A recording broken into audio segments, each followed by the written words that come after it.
Hello friends, नमस्ते। आपका स्वागत है। आज जो हमारा टॉपिक है वो है मार्ले-विंटो सुधार अधिनियम या कहें कि भारत परिषद अधिनियम। ये जो मार्ले-विंटो सुधार अधिनियम है, ये एक ऐसा सुधार अधिनियम है जिसके अंतर्गत हम कह सकते हैं कि भारत में भारतीयों को विधि निर्माण के अधिकार दिए गए, प्रशासन में भागीदारी निश्चित की गई, लेकिन साथ साथ में ये भी किया गया कि इनको डिवाइड करने का काम किया गया, या कहें कि हम सांप्रदायिक वाला अधिनियम भी इसे कह सकते हैं। इसमें दो व्यक्तियों का बड़ा रोल रहा। अब वो दो व्यक्ति कौन? एक तो है लॉर्ड मिंटो और दूसरा है जॉन मार्ले। इनके नाम से निकल रहा है कि जान मारने वाला है, मतलब निकालने वाला है, प्राणों को हरने वाला है। कहने का मतलब ये हो गया इसका कि ये व्यक्ति कहीं ना कहीं सुधारों की बात तो करता है, लेकिन देश में सांप्रदायिक तनाव या एक धार्मिक आधार पर या एक समुदाय विशेष के आधार पर ये लोगों में बंटवारे की बात भी करता है। तो हम इसके नाम से हम इसको डिफाइन कर सकते हैं कि नाम तो लॉर्ड जॉन मार्ले है, लेकिन हम इसको एक अलग तरीके से पढ़ें तो जान मार्ले मतलब जान को मारने वाला, या कहें कि अपने आप को सिद्ध करके लोगों को काफी नुकसान करने वाला। तो ये एक तरह से यही होता है, सांप्रदायिक तनाव जब फैलता है तो लोगों की जान जाती है, उनके प्राण जानते हैं। तो ये जो मार्ले था, जॉन मार्ले, ये इसी की देन थी, सांप्रदायिक तनाव फैलाना, या हम कहें कि फूट डालो और राज करो की नीति का प्रारंभ यहीं से हुआ था। इसका जो हम बैकग्राउंड देखें थोड़ा सा मार्ले-विंटो सुधार अधिनियम का, तो हमारे सामने ये निकल के आता है कि इन व्यक्तियों को, दोनों व्यक्तियों को, लॉर्ड मिंटो को और जॉन मार्ले को हमारे भारत में ब्रिटिश शासन के दौरान क्या बनाया गया था? लॉर्ड मिंटो को तो वायसराय बनाया गया, और साथ में जो जॉन मार्ले था उसको भारत सचिव बनाया गया। ये हमने पिछले ही वीडियो में पढ़ा था, जब हमने 1861 और 1892 का एक्ट पढ़ा था, तो हमने देखा था कि एक नए पद का सृजन किया गया था, भारत सचिव नामक पद का सृजन किया गया था। तो वो उसी के अंतर्गत 1906 में दोनों ही व्यक्तियों को वायसराय बनाया गया। लॉर्ड मिंटो को तो वायसराय बनाया गया, और जो जॉन मार्ले था उसको भारत सचिव बनाया गया। इन्हीं दोनों के द्वारा संयुक्त रूप से स्टडी करने के बाद ये भारत परिषद अधिनियम या मार्ले-विंटो सुधार अधिनियम बनाया गया, जिसको 1990 राज्य की अनुमति मिल गई। मैंने लिखा है यहाँ 25 मई 1909 को ये पास हुआ, वहां से पारित हुआ, और फिर उसके बाद में 15 नवंबर 1909 को इसको राज्य की अनुमति मिल गई। कहने का मतलब जो ब्रिटिश गवर्नमेंट थी उसके द्वारा इसको अनुमति दे दी गई।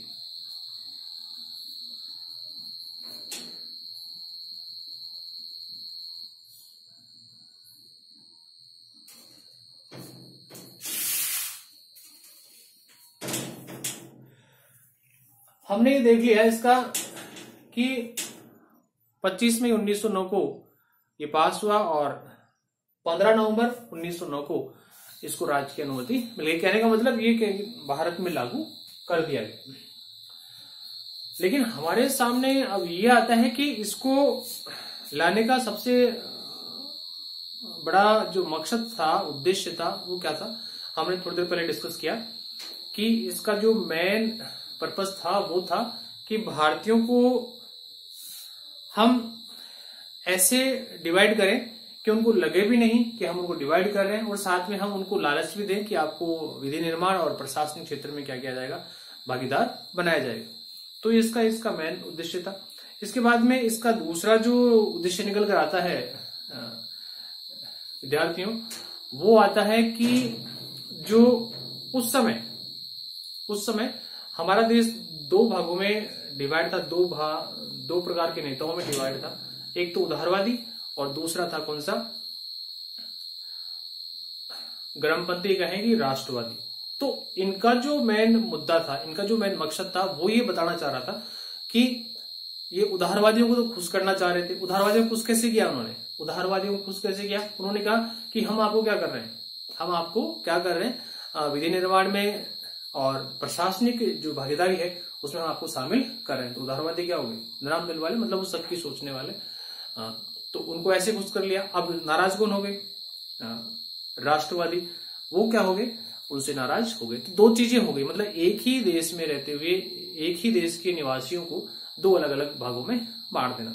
इसे ही सांप्रदायिक पंचायत भी कह सकते हैं, सांप्रदायिक अधिनियम भी कह सकते हैं। इसके बाद में देखो, मुसलमानों के लिए उन्होंने क्या कर दिया? मुसलमानों के लिए उन्होंने क्या किया? पृथक निर्वाचन की व्यवस्था कर दी।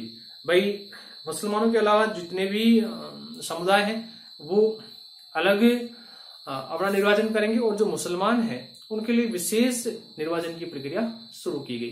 तो भाई अब सीधी सीधी बात है कि हमारे देश को दो भागों में बांटा जा रहा है समुदाय के आधार पर। एक में भाई जो बहुसंख्यक हैं या जो हिंदू जो भी हैं उनको, और एक तरफ मुसलमानों को। भाई मुसलमान है उनके लिए एक अलग व्यवस्था की जानी चाहिए, उनको एक अलग निर्वाचन की प्रक्रिया दी जानी चाहिए, ताकि वो अपने व्यक्ति विशेष को या अपने समुदाय विशेष के लिए एक व्यक्ति विशेष का क्या कर सके, निर्वाचन कर सके और उन्हें वहां तक भेज सके। तो यहां से क्या हो गया? सांप्रदायिक तनाव शुरू हो गया, लोग आपस में लड़ने लगे। तो ये फूट डालो राज करने वाली नीति की बात आ गई। इसके बाद में जो लॉर्ड जॉन मार्ले था, जिन्होंने लोगों के प्राण लिए, बस सांप्रदायिक तनाव होगा, सीधी सीधी बात, लोग आपस में लड़ेंगे तो सीधी बात किसी को जनहानि होनी ही है। तो उन्होंने जो ये जॉन मार्ले था, उन्होंने लॉर्ड मिंटो को पत्र लिखा था, जिसमें उन्होंने पत्र में स्पष्ट लिखा था कि हमने ऐसे घातक बीज बो दिए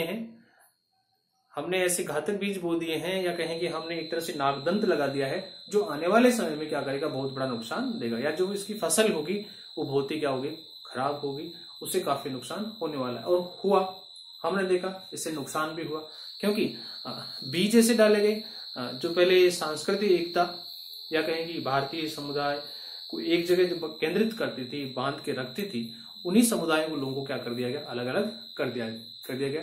डिवाइड एंड रूल वाला नियम इन्होंने लागू कर दिया। सांप्रदायिक के आधार पर इन्होंने निर्वाचन की प्रक्रिया शुरू कर दी, स्पेशली किनके लिए? मुसलमानों के लिए। तो इफेक्टेड बात है कि क्या हुआ, विष के बीज डाल दिए गए और फसल सीधी सी बात है कि जैसा बोएंगे वैसा ही काटेंगे। ये वाली जो कथा है चरितार्थ हो जाती है। वो कहावत भी है कि बोए पेड़ बबूल का तो आम कहां से हो। तो वही बात है, इन्होंने मतलब कांटे ही लगाए हैं, तो अब क्या फसल भी कैसे हो, कांटे वाली भी होगी। आगे जो देखा हमने इसमें देखा, जो लॉर्ड जॉन मार्ले हैं उनको सांप्रदायिक निर्वाचन का जनक भी कहा जाता है। क्वेश्चन बन सकता है 1909 में किस व्यक्ति को सांप्रदायिक निर्वाचन का जनक माना जाता है? तो हमारा आंसर क्या होगा? लॉर्ड जॉन मार्ले। ठीक, इसके नाम से हम इसको डिफाइन कर सकते हैं कि वास्तव में ये व्यक्ति क्या था, मारने वाला था, लोगों को लड़ाने वाला था। इसके अलावा दूसरा क्वेश्चन जो हमारे सामने आएगा, ये जो इसके द्वारा जो कथन कहा गया वो भी पूछा जा सकता है कि क्वेश्चन ये बन सकता है कि भारत प्रसिद्ध अधिनियम जो है उसमें जॉन मार्ले ने क्या कहा। तो ये जो हमने पीछे देखा है वो बात कही कि हमने ऐसे बीज डाल दिए हैं जो आने वाले समय में फसल कैसे देंगे, खराब ही देंगे। ठीक है,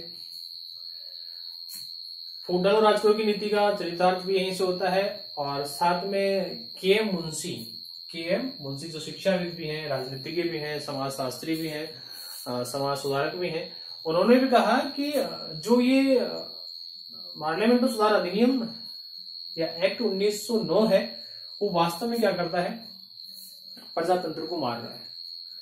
उभरते हुए प्रजातंत्र को मार डाला। उभरते हुए प्रजातंत्र को मारने से मतलब ये होता है कि लोग अपने अधिकारों के प्रति क्या होने लगे थे, जागरूक होने लगे थे, वे अपने अधिकारों की डिमांड करने लगे थे, वो समझने लग गए थे, उनको डिफरेंस समझ में आने लगा था कि सच क्या है और झूठ क्या है, ब्रिटिश गवर्नमेंट हमारे साथ क्या कर रही है, हम भारतीय लोग क्या चाह रहे हैं। तो ऐसी बात है, अगर कोई व्यक्ति अपने अधिकारों की डिमांड करता है तो सीधी सीधी बात है कि वो किसकी ओर इशारा कर रहा है, प्रजातंत्र की ओर इशारा कर रहा है।